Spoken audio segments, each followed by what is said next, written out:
రాష్ట్రంలో ప్రజాపాలన కాదు పోలీస్ పాలన నడుస్తోంది. రేవంత్ పాలనలో ఖాకీలు రెచ్చిపోతున్నారు. ప్రశ్నిస్తే కేసు పెట్టి పైశాచిక ఆనందం పొందుతున్నారు. రైతులకు యూరియా ఇవ్వడం లేదని హన్మకొండ చౌరస్తాలో బీఆర్ఎస్ పార్టీ శ్రేణులు ధర్నా చేపట్టారు. ప్రజా సమస్యలపై ప్రశ్నిస్తే రేవంత్ సర్కార్ ఓర్వలేకపోయింది. బాలసముద్రంలోని బీఆర్ఎస్ ఆఫీస్కొచ్చి నోటీసులు ఇచ్చారు పోలీసులు. రైతుల కోసం పోరాటం చేస్తే నోటీసులు ఇవ్వడమేంటని హన్మకొండ జిల్లా బీఆర్ఎస్ అధ్యక్షులు దాస్యం వినయ్ భాస్కర్ మండిపడ్డారు. రైతుల కోసం ధర్నా చేస్తే రేవంత్ ఏలుబడిలో నాన్ బెయిలబుల్ కేసులు పెడుతున్నారని ఫైర్ అయ్యారు. గతంలో ఏ ప్రభుత్వం ఈ విధంగా వ్యవహరించలేదని గుర్తు చేశారు.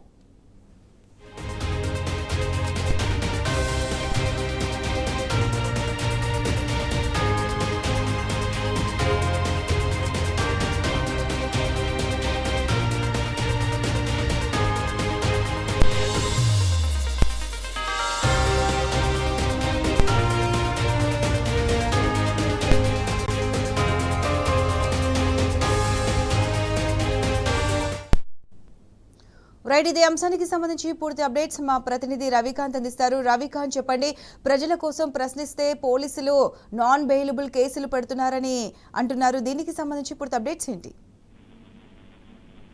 ప్రతిష, రైతాంగం కాంగ్రెస్ ప్రభుత్వం వచ్చినప్పటి నుంచి తీవ్రమైనటువంటి ఇబ్బందులు ఎదుర్కొంటుంది.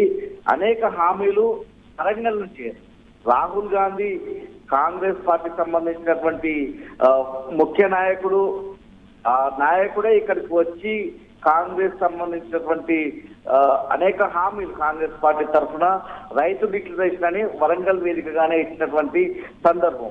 రాష్ట్ర వ్యాప్తంగా రైతులు ఎంత ఇబ్బందులు ఎదుర్కొంటున్నారో అదంతా తెలిసిన విషయమే. పూర్తి స్థాయిలో రైతులకు సంబంధించి యూరియా విషయంలో ఉమ్మడి వరంగల్ జిల్లా వ్యాప్తంగా రైతులు తీవ్రమైనటువంటి ఇబ్బందులు ఎదుర్కొన్నటువంటి సందర్భం కూడా తెలిసింది. అయితే ఈ క్రమంలోనే గత నెల అంటే సెప్టెంబర్ నెలకు సంబంధించి రైతాంగం పక్షాన పిలుపునిచ్చిన పరిస్థితి. బీఆర్ఎస్ పార్టీ పిలుపునిచ్చిన క్రమంలో హన్మకొండ జిల్లా కేంద్రంలో ఉన్నటువంటి హన్మకొండ చౌరస్తాలో రైతుల పక్షాన యూరియా ఇవ్వడం లేదు, రైతులకు సరిపడినంత యూరియా ఇవ్వాలి, యూరియా కొరత లేకుండా చూడాలని డిమాండ్ చేస్తూ హన్మకొండ చౌరస్తాలో బీఆర్ఎస్ పార్టీ శ్రేణులతో కలిసి ప్రభుత్వ మాజీ చీఫ్ విప్ హన్మకొండ జిల్లా బీఆర్ఎస్ అధ్యక్షుడు ఆందోళనకు దిగినటువంటి సందర్భం. ఈ క్రమంలోనే హన్మకొండ పోలీసులు ఆయన మీద కేసు నమోదు చేశారు. ఈ క్రమంలో ఆయనకు నోటీసులు అందించేందుకు ఇవాళ హన్మకొండ పోలీసులు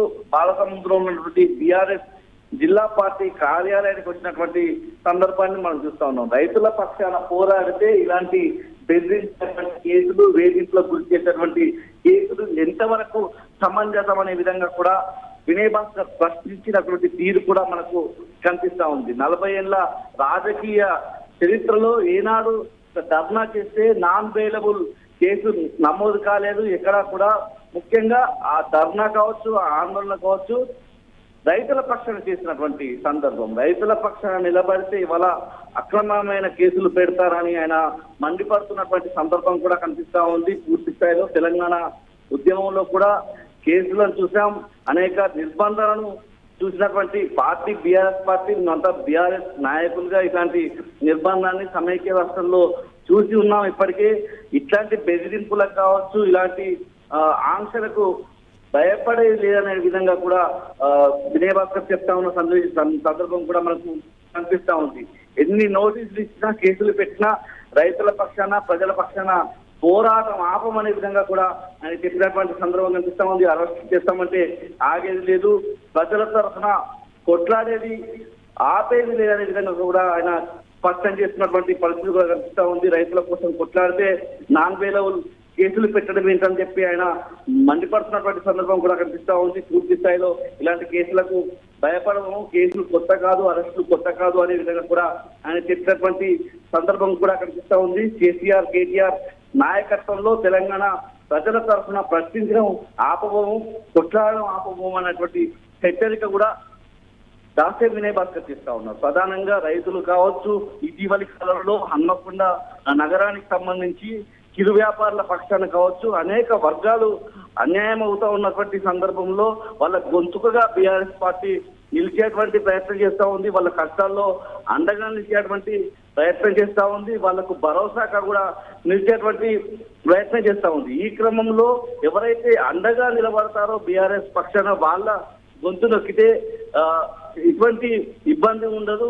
పూర్తిగా ఇలా నాయకులుగా ఉన్న వాళ్ళ మీద కేసులు నమోదు చేస్తే రోడ్డు ఎక్కేటువంటి వాళ్ళు కూడా తగ్గుతారనే విధంగా కూడా వాళ్ళ పోలీసుల ద్వారా రాష్ట్ర ప్రభుత్వం ముందుకెళ్తున్నట్టుగా మనం అర్థం చేసుకోవాల్సి ఉంటుంది. పూర్తి స్థాయిలో ఉమ్మడి వరంగల్ జిల్లాకు సంబంధించి పోలీసుల వైఖరి మీద తీరు మీద కూడా విమర్శలు వస్తా ఉన్నాయి. ఎక్కడో కాడ పూర్తి స్థాయిలో పోలీసుల అత్యుత్సాహం వల్ల సస్పెండ్ అవుతున్నటువంటి సందర్భం కూడా మనకు ఉమ్మడి వరంగల్ జిల్లాలో కనిపిస్తా ఉంది. పోలీసులు ఇప్పటికైనా అత్యుత్సాహం తగ్గించుకోవాలి. ప్రజల పక్షాన, రైతుల పక్షాన, మహిళలు, అణగారిన వర్గాల పక్షాన కొట్లాడితే ఇలాంటి కేసులు నమోదు చేయడం, నాన్ బెయిలబుల్ సెక్షన్ల కింద కేసులు నమోదు చేయడం ఎంతవరకు సమంజసం అనే విధంగా కూడా ప్రజాస్వామిక వాదులు ప్రశ్నిస్తా ఉన్న పరిస్థితి చూస్తా ఉన్నాం.